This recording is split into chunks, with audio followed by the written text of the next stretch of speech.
The throne of Israel sat empty, but the kingdom was far from united. Saul was dead, but his blood still flowed through the veins of his son Ishbosheth.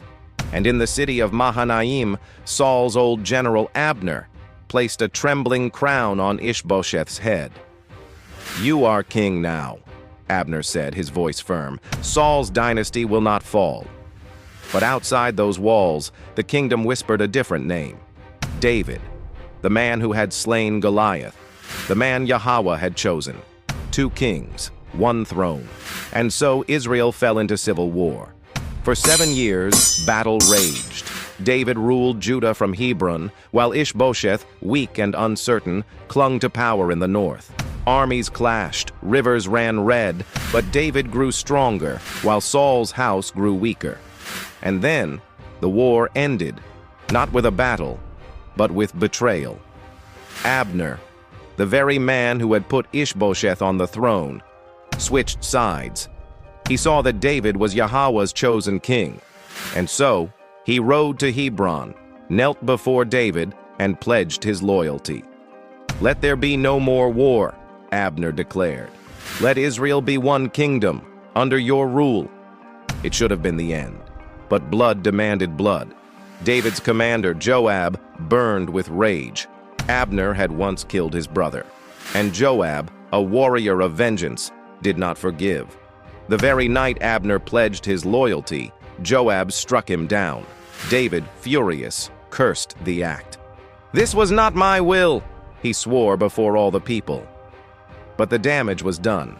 Without Abner, Ishbosheth was a king without a shield. And when men smell weakness, they strike. It was the dead of night when 2 of Ishbosheth's own captains crept into his chambers. He never even woke up, a dagger in the heart. The once king fell silent forever. By morning, his killers rode to Hebron, triumph in their eyes. They threw Ishbosheth's severed head at David's feet. "We have avenged you, my lord," they declared. They expected a reward. They expected praise, but they had not learned who David was. David rose to his feet, his voice like thunder. "You thought I would rejoice?" His eyes burned.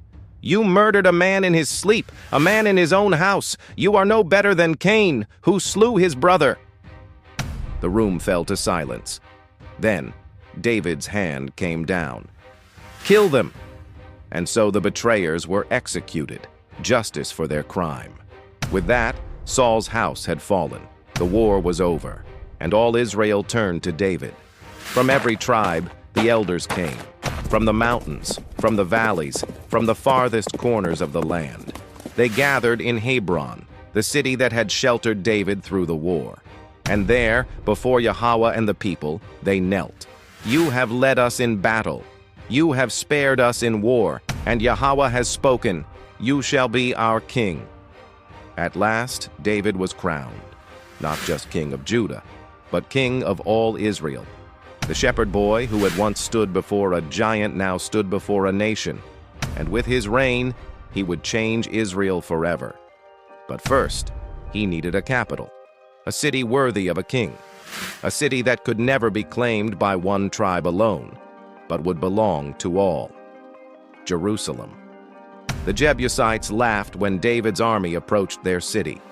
"You will never take this fortress," they sneered from the walls.